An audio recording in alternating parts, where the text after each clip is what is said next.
Shalom, selamat malam smart people terkasih dalam Tuhan. Sungguh sangat berbahagia sekali kalau saya dipercaya untuk bisa menyampaikan kebaikan-kebaikan Tuhan di dalam kehidupan saya saat ini.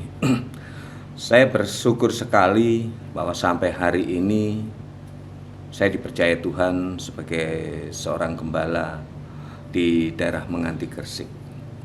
Sebelum saya lanjutkan kesaksian ini, Bapak Ibu, perkenalkanlah terlebih dahulu, nama saya Haryanto.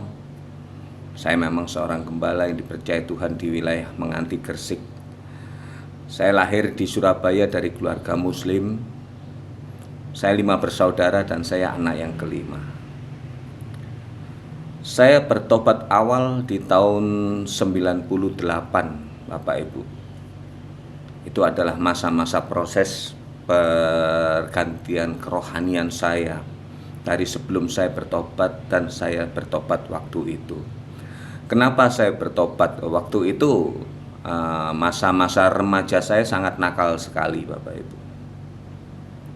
Karena saya merasa bekerja di suatu tempat dengan gaji yang cukup, saya selalu berhura-hura. Saya suka mabuk-mabukan dengan kehidupan malam dan lain sebagainya, dan itu saya jalani udah bertahun-tahun, 2, 3, 4 tahun mungkin ya selama saya bekerja itu. Tapi saat itu saya itu nggak menemukan suatu yang membahagiakan atau suatu ketenangan di dalam diri saya. Suatu ketika saat menginjak dewasa, saya itu pengen sekali mencari apa sih tujuan hidup yang sebenarnya. Karena saya nggak pengen masa depan saya itu terus begini-begini saja. Akhirnya suatu ketika ketika saya pulang begadang, biasanya pulang subuh, saya pulang pagi. Itu saya lakukan hanya pulang jam 12, jam 1. Dan selalu pulang mabuk. Tidak ada yang memarahi saya, tidak ada yang melarang saya. Tapi kakak saya yang nomor 3 dan 4 itu yang dia sudah bertobat lebih dulu, kadang sering kali ngajak ngobrol saya.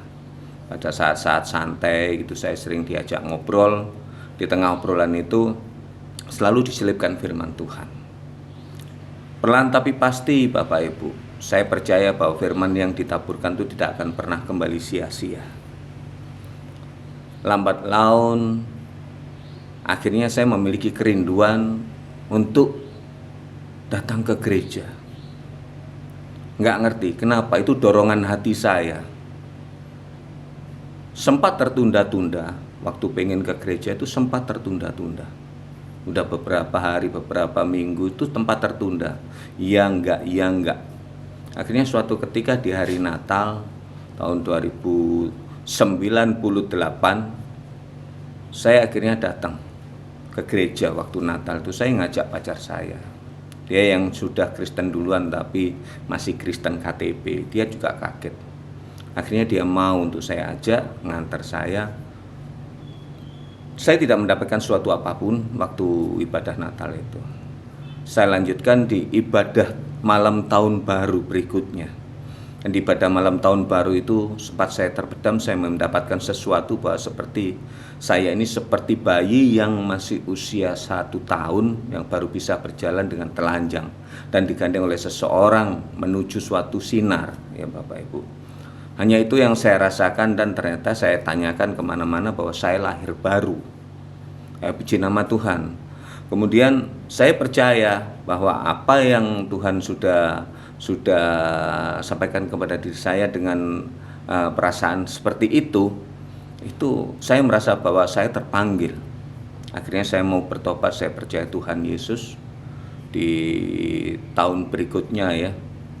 Kemudian saya menikah dan saya dipercaya, kami bersama istri dipercaya oleh Tuhan untuk memiliki usaha, yaitu usaha bakery dan catering yang begitu lumayan cukup besar juga. Saya punya 7 toko di Surabaya, dan saya juga menjadi rekanan di Pangarmatim di Perak, Surabaya, Bapak Ibu. Disitulah mulai kehidupan kami ini mulai jauh sedikit demi sedikit dari Tuhan. Karena kehidupan kami dengan usaha yang begitu baik dengan penghasilan yang lumayan. Kami sering pergi keluyuran ya, naik ke puncak, ngajak saudara, ngajak teman, ngajak keluarga, ngajak siapapun ya, termasuk karyawan-karyawan yang lagi libur tuh kami ajak. Disitulah akhirnya Tuhan mungkin nggak berkenan. Perlahan-perlahan Tuhan akhirnya izinkan untuk ngambil semua usaha kami. Akhirnya kami habis. Disitulah kami mulai mengalami titik di bawah minus. Kami sangat minus sekali waktu itu. Dan puji nama Tuhan, saya tidak putus asa begitu saja. Malah kami berdua bersama istri saya malah mau mencari Tuhan. Saya yakin Tuhan itu pasti tolong, Tuhan pasti mau. Akhirnya kami mengikuti komunitas yaitu Pasda Pasukan Doa yang diajak oleh saudara waktu itu. Ya kami ikuti ya beberapa tahun ya, beberapa bulan ya, hampir 1 tahun kami mengikuti Pasda. Disitulah kami mendapatkan pelajaran-pelajaran bagaimana kerohanian kita bisa bertumbuh dan kita mengenal Tuhan lebih lagi. Puji nama Tuhan, akhirnya kami menjual rumah yang di Surabaya yang harus dijual dan kami harus mencari tempat lagi ya. Di Surabaya itu nggak ada yang cocok. Sampai akhirnya ke barat, nyampailah kami di Menganti. Di Menganti ini kami mendapatkan rumah yang biasa saja, tapi prosesnya itu begitu mudah, sangat mudah sekali Bapak Ibu. Jadi semuanya sepertinya Tuhan yang atur. Mungkin inilah yang harus kami beli itu. Akhirnya kami beli di sini. Saya menganggap bahwa di sini udah jauh dari Surabaya karena pekerjaan kami di sana di Surabaya, sekolah anak saya juga di Surabaya. Ya, kelihatannya terasa seperti ini musibah. Tapi bagi Tuhan ini adalah suatu rencana yang indah bagi Dia. Dipertemukanlah saya di tempat ini oleh seorang gembala senior yang namanya Opa Andreas. Ya, dulu pernah kami ketemu di Surabaya, di sini ketemu lagi. Akhirnya beliaunya yang menjadi gembala senior di sini membimbing kami.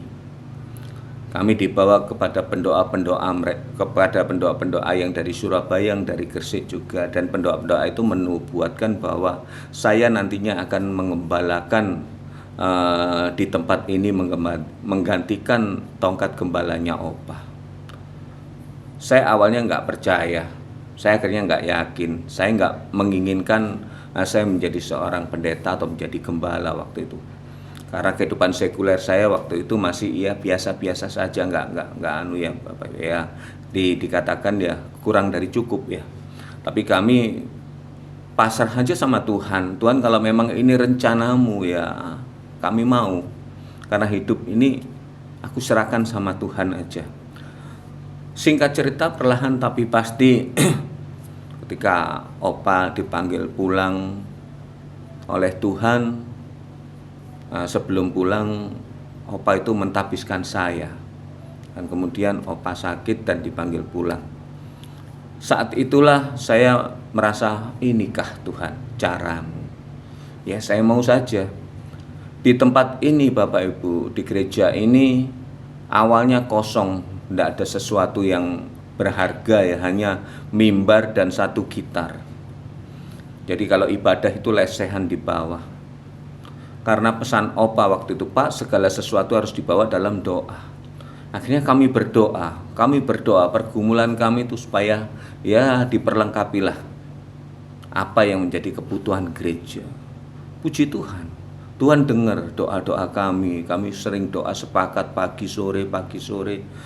Ya, akhirnya Tuhan kirimkan berkat-berkatnya dari orang Samarinda yang tiba-tiba telepon mengirimkan menabur, suruh beli kursi, terus drum elektrik, gitar, semuanya, keyboard juga, kipas angin dan TV LED semua, termasuk aksesoris gorden di tempat ini nih semua dari Tuhan Bapak Ibu. Disitulah saya mulai terbangun iman saya. Tuhan, inikah yang Kau mau? Akhirnya saya pasrah aja, saya mau Tuhan Kau pakai sebagai alatmu di tempat ini. Mulailah Tuhan kirim jiwa-jiwa. Ada yang dari mantan dukun, ada yang dari mantan preman doli, ada yang orang-orang okultisme dulunya itu. Mereka semua datang ke sini Bapak Ibu. Ya kami layani semampu kami. Kami melakukannya dengan sungguh-sungguh, dengan tulus. Bahwa mereka butuh pengenalan akan Tuhan. Itu yang saya pahami. Bahwa mereka butuh. Akhirnya kami layani. Tak tertutup kemungkinan waktu COVID pertama kali itu terjadi sampai akhir COVID, gereja ini tetap buka. Tidak ada yang melarang, hanya Babinsa dari Koramil juga dari Polsek datang untuk ngecek prokesnya aja. Mereka tidak melarang. Bahkan saudara-saudara kita yang gerejanya di mana di Surabaya itu tutup semua. Mereka pada beralih datang ke tempat ini. Ya kami terus beribadah sebagaimana Tuhan mau. Itu akhirnya kami lakukan. Tidak tertutup kemungkinan Tuhan akhirnya kirimkan berkat-berkatnya bukan saja cuma di gereja ini Bapak Ibu. Semuanya dipenuhi oleh Tuhan dan saya semakin percaya. Di dalam kehidupan rumah tangga kami pun Tuhan memberikan berkat-berkatnya. Memberikan bonus untuk saya istilahnya. Rumah saya yang atapnya mau ambruk aja Tuhan perbaiki. Tiba-tiba ada datang hamba Tuhan yang dari Surabaya yang mau pelayanan di Gresik. Beliaunya nggak tahu alamat, akhirnya mampirlah ke rumah saya untuk tanya dan minta diantar. Akhirnya beliaunya melihat rumah kami, besoknya dikirim mandor, tukang, juga material. Semuanya dibetulkan. Kami tidak keluar uang sesen pun Bapak Ibu, bayangkan. Kalau saya tanya sama mandornya ya cukup signifikan nilainya itu. Luar biasa sekali, itulah cara Tuhan. Dan kami menempati rumah itu udah nggak kebocoran lagi. Awalnya bocor semua. Yang kedua, belum lagi mobil saya yang sudah mogok mungkin berminggu-minggu biasanya untuk antar jemput jemaat ya Bapak Ibu. Tiba-tiba ada orang dari Surabaya, Sidoarjo yang telepon istri saya, Bu, katanya mobil untuk jemput jemaat itu rusak. Baik, saya ambil, Bu, saya towing, saya bawa ke bengkel, saya mau menabur, disuruh Tuhan. Lah puji nama Tuhan Bapak Ibu, ketika mobil itu balik ke rumah saya, mesin mobil udah diperbaiki, kaca film diganti, ban roda-roda itu 5-5-nya udah diganti baru semua. Tuhan tuh luar biasa. Tuhan menunjukkannya kan kasih-Nya itu sangat-sangat luar biasa. Disitulah iman saya semakin terbangun dan terbangun. Belum hal-hal lain yang kecil-kecil yang Tuhan berikan kepada saya, itu saya anggap semuanya itu luar biasa. Dan saya yakin hal ini tidak hanya berhenti sampai di sini. Tuhan akan terus mempercayakan kami suatu perkara-perkara yang lebih besar lagi di dalam kehidupan saya, di dalam pelayanan saya. Dan itu kami lakukan, nggak hanya saya sendiri. Saya bersama istri dan anak saya berusaha melayani Tuhan di tempat ini. Jadi kami satu keluarga melayani Tuhan di tempat ini. Inilah yang perlu saya lakukan. Apa maunya Tuhan? Saya hanya mau memberi diri saya, menyerahkan hidup saya, supaya bisa menjadi berkat bagi banyak orang, supaya nama Tuhan dipermuliakan melalui kehidupan saya, melalui gereja ini, nama Tuhan yang dipermuliakan. Itulah kesaksian saya Bapak Ibu Smart People yang terkasih dalam Tuhan. Semoga bisa menjadi berkat bagi kita semua. Di dalam nama Tuhan Yesus, terima kasih. Haleluya. Amin.